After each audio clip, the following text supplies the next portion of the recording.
Like the common example I like to give, because I think it's a big problem, and I think it sets marriages on the wrong foot, is extravagant weddings. Right? Extravagant weddings we just violate all kinds of rules of Islam in doing them. So if there was any angels would never, not even be found in the same, area, because of the kinds of weddings we do. So forget barakah, forget du'as at that wedding, We completely violate those rules. And then on top of that, they're so overpriced and extravagant and over the top, just because your cousin had a baller wedding, so you have to go and outdo them, right? And then the next person comes around and they have to outdo the next and the next and the next. And so it becomes a culture of competition, where one after the other, you have to compete with those who came before you. Creates a culture of oppression. People feel like they're not decent people unless they overspend. These are the chains that are placed on top of people. You know how many people put themselves in financial, emotional difficulty, all wondering, what are people going to say? Just because of that one phrase, what are people going to say? What's your aunt going to say? What's your cousin going to say? What are those guys going to say? Just because of reputation, that's all. The Deen came to remove us from all that stuff. All you have to worry about is what's Allah going to say. That's all you have to worry about. Everything else is fine. You'll be okay. يُرِيدُ اللَّهُ أَن يُخَفِّفَ عَنْكُمْ. And of course, this is also the law, and this is something we're going to learn in Surah Al-Ma'idah in detail, or it will come up towards the end of Surah Al-Ma'idah in detail. But here it's important to mention also, laws are a means of purification. Us obeying Allah's law, we learned this in many sayings of the Prophet ﷺ. We do a good deed, and some, إِنَّ الْحَسَنَاتِ يُذْهِبْنَ السَّيِّئَاتِ, like Quran says, good deeds alleviate or remove bad deeds. Following Allah's law is an expiation for smaller sins. It gets those things out of the way, it purifies us. And so we have less burden to carry on Judgment Day. Literally, there's a heavier load for us to carry. So Allah says Allah wants to lighten your burden. Not just in dunya, but in akhirah also, you'll have less to carry. You'll have lighter baggage that came with you, as far as sins are concerned. وَخُلِقَ الْإِنسَانُ ضَعِيفًا. And the human being was created weak. It's beautiful that Allah mentions lightening a burden and then weakness, because a weak person can't hold a lot, can't carry a lot, right? So this parallel is made between those two things. You're weak, you can't hold that much, so I made sure I gave you something you can handle, it's easy for you. This is a continuation of what Allah said to us at the end of Al-Baqarah. لَا يُكَلِّفُ اللَّهُ نَفْسًا إِلَّا وُسْعَهَا. No person will be, Allah does not burden upon any person more than what they can hold, what they can bear, their wus'a, their capacity, right? This is all of the ahkam are within our wus'a, within our capacity. And the purpose of them is to make life easier for us. If only we saw it that way. We think of Islam, or especially someone who tries to abide by the rules of Islam, as someone who's very strict.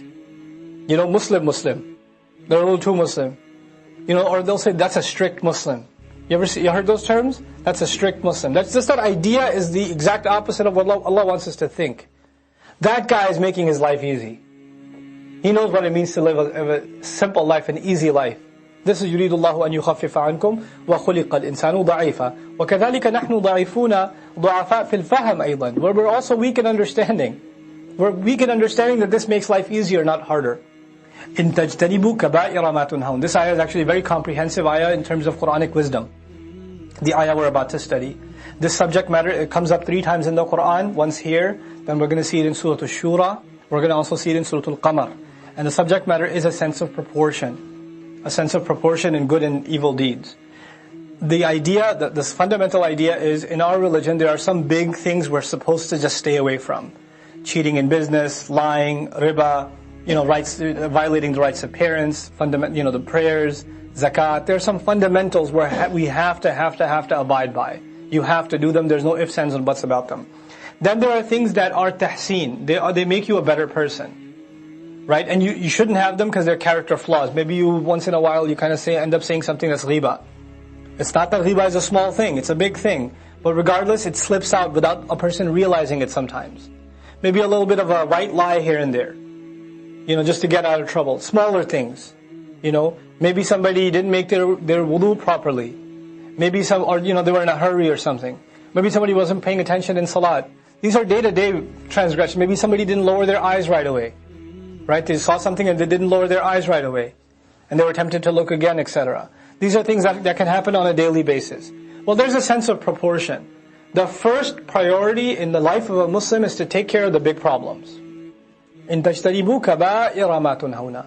if you are to ward yourselves away from the major of what you've been forbidden from, the big stuff you got to get out of the way. And then a daily struggle, once those are constants, like you wouldn't even think about the big stuff. Right? You've protected yourself from those things so well that you don't have to worry about that from a day-to-day basis.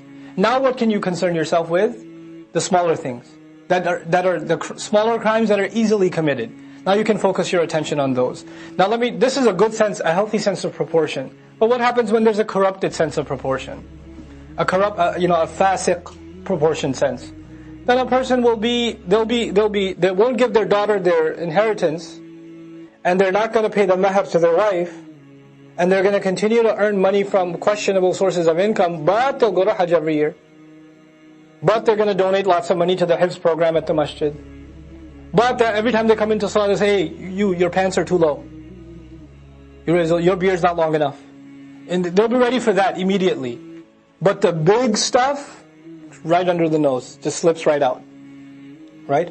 There's an Urdu expression, I won't translate it into Urdu, I'll just give you the English version of it. It's talking about a stupid hunter. The stupid hunter spent the day running after the mosquito while the elephant escaped. Right? Sense of proportion, buddy. So what happens is and especially this is a criminal psychology, right? If you're really engaged in big sin, then you don't want to face that. You want to rationalize away from that. So you concern yourself with smaller deeds and make them your religion. That just becomes this is everything there is in religion. Everything else that you're violating, you conveniently forget about, never even bring up. إِن تَجْتَنِبُوا كَبَائِرَ مَا تُنْهَوْنَ عَنْهُ نُكَفِّرْ عَنْكُمْ سَيِّئَاتِكُمْ. Then we will bury away from you your sins. You can't keep doing your kaba'ir.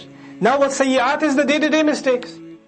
Sayyi'at is the rest. إِنَّ الْحَسَنَاتِ يُذْهِبْنَ السَّيِّئَاتِ. Good deeds get rid of bad deeds. They remove bad deeds. That's what's left on a day-to-day. The adhkar, the salawat, the salam to one another, the smiling, the sadaqah. These things will get rid of the smaller mistakes that we do, that we're supposed to be working on anyway. But the kabair have to be dealt with ahead of time, the big ones. وَنُدْخِلْكُمْ مُدْخَلًا كَرِيمًا. And, Allah adds on top of that, the fact that you were staying away from those sins, and you were worrying about getting your smaller sins forgiven. A sinful person is also humiliated. Allah says, we will enter you into a place of entering that is noble itself. Only noble people enter through there. The entrance itself is nobility. Karima. It's noble. So, نُدْخِلْكُمْ مُدْخَلًا كَرِيمًا. وَلَا تَتَمَنَّوا. Another very important social sense of proportion. Allah Azza wa Jalla created us differently. All of us. We have different heights, different weights, different ethnicities, different races, different intellectual capacities, different skills, different flaws. We all are just completely different. And most psychological problems people have, like depression, sadness, aggression, things like that, they come from them comparing themselves to others. Why couldn't I be taller? How come I'm so fat? That one's not fat at all. How come this one's so smart? I'm so stupid. How come they did this and I couldn't do that?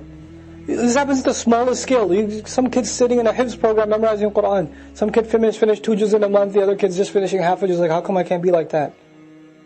I hate myself. And then parents don't help, right? They say too, why can't you be like that? Right? They don't help either. But there's this, constant comparison of yourself to a coworker, to a fellow peer, a student, a cousin, a sister, a brother, someone else in school, an athlete. Constantly comparing yourself to somebody and then feeling bad about, I don't have what they have. Man, if only I was taller. If only I was this or that. These things, they can become a real burden on a person.